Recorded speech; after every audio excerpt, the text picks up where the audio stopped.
Before we get started, if you're a leader who wants to protect decision quality, energy, and long-term performance, you'll find everything I referenced today linked in the show notes. That includes my executive capacity audit, the wait list for my strategic longevity collective, and my ebook, Longevity Unlocked, The Genesis. Now let's get into the episode.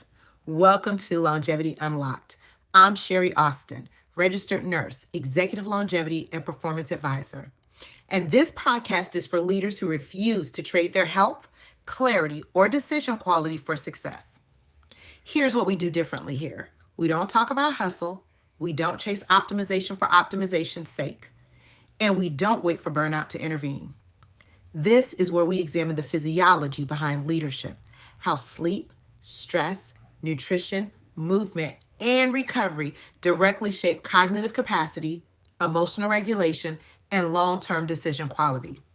Because the truth is, most leadership risk doesn't come from lack of skill or intelligence.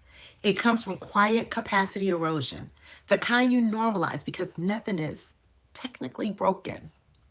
Each episode is designed to help you think more clearly under pressure, lead with greater range and resilience, and build a longevity strategy that protects both your performance and your future self. If you're a high-performing leader who knows there's more available, more clarity, more energy, more strategic depth, you're in the right place. Let's unlock it. Let's talk about one of the most dangerous myths in leadership. It's not burnout. It's not collapse. It's not failure. It's I'm fine. Most CEO founders I work with aren't breaking. Their companies are running. Revenue is moving. People are paid. Nothing is on fire. And because nothing is breaking, they assume they're operating at full capacity. But here's the truth. Functioning is not the same as performing at full leadership capacity. Under chronic load, leaders don't fall apart. They narrow. Thinking becomes shorter term. Tolerance for complexity drops. Decision-making becomes more reactive, even when it still looks reasonable. This is the most dangerous phase of leadership degradation. Not burnout, quiet narrowing. And the absence of breakdown is not evidence of decision health. Today, I want to walk you through what the science shows, what this looks like in real executive environments, what I've personally lived through, and how to correct it before it costs you clarity, strategy, or scale. Let's start with the science. Research in cognitive neuroscience consistently shows that chronic cognitive load reduces executive range before it reduces output. Under sustained stress, working memory capacity shrinks, cognitive flexibility decreases. The brain prioritizes speed and certainty over nuance and exploration. This isn't about intelligence. It's about physiology. Your brain adapts to overload by conserving energy. The problem? Leadership requires expansion, not conservation. So leaders under load often say, I can't think as far ahead as I used to. That's not mindset. That's neurobiology. Case study number 1, the high-functioning founder. Let's call him Adam. Adam is a founder running a multi-7-figure company. No missed deadlines, no investor pressure, no visible stress, but every decision conversation sounded the same.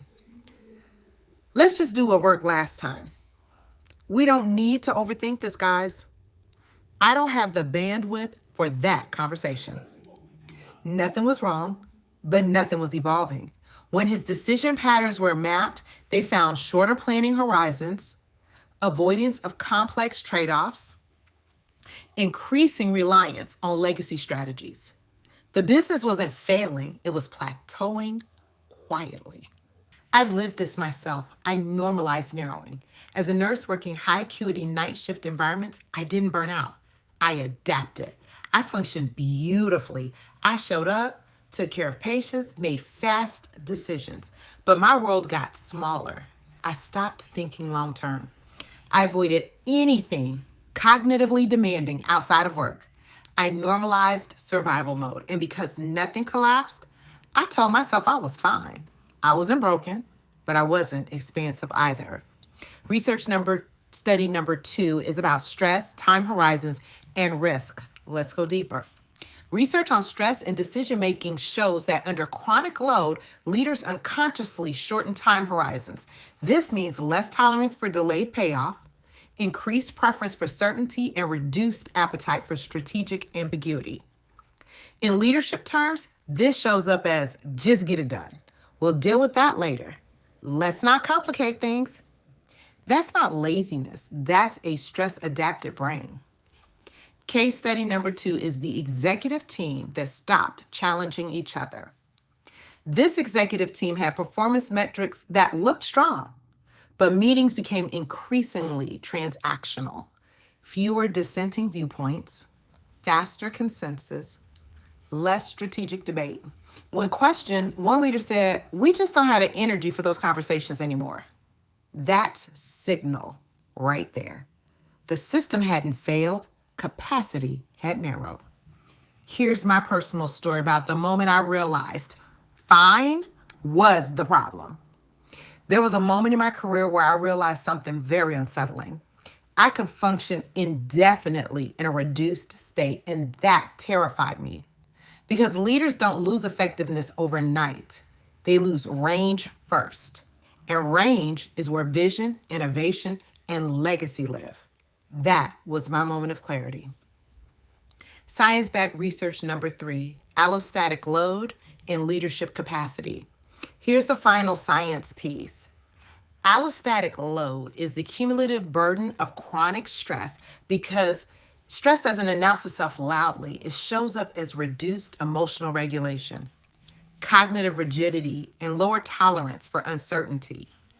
Leaders don't feel burned out. They feel less curious. That's the warning sign most people miss. This is the case study of the CEO who thought burnout was the risk. One CEO came to me worried about burnout, but burnout wasn't the issue. The issue was that he had stopped asking expansive questions. Once we restored sleep recovery and cognitive margin, his exact words were, "I didn't realize how narrow my thinking had become." See, that's the danger. You can't fix what you can't perceive. This is why I built the signal framework, because leaders need early detection, not rescue.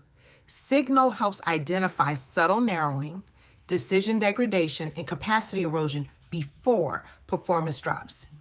Here are 5 immediate strategies using the signal framework.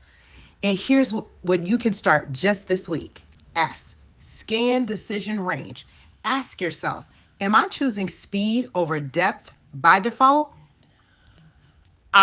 Interrupt automatic prioritization. If everything feels urgent, nothing is strategic. Build one protected decision window per week. Guard cognitive bandwidth. Stop solving problems your system should handle. Automate, delegate, or delete one recurring decision. Normalize recovery as capacity protection. Recovery isn't rest, it's range restoration. Sleep, glucose stability, and stress modulation are leadership tools. A and L, audit and lead forward. Weekly audit. Where did I avoid complexity this week? That answer tells you everything. If this episode hit close to home, that's not a coincidence. Here's what to do next. Get on the wait list for my Strategic Longevity Collective. Download the Executive Capacity Audit to assess your signal markers. Grab my ebook, Longevity Unlocked, The Genesis. Like, subscribe, and share this episode with a leader who needs to hear it. And follow me for more executive-level longevity and decision quality strategy on LinkedIn, YouTube, Facebook, Instagram, TikTok, Lemon8, at Ask Nurse Sherrie. Follow me on X at Ask Sherrie RN. All links are in the show notes below. And remember, the absence of breakdown is not evidence of decision help. I'll see you in the next episode.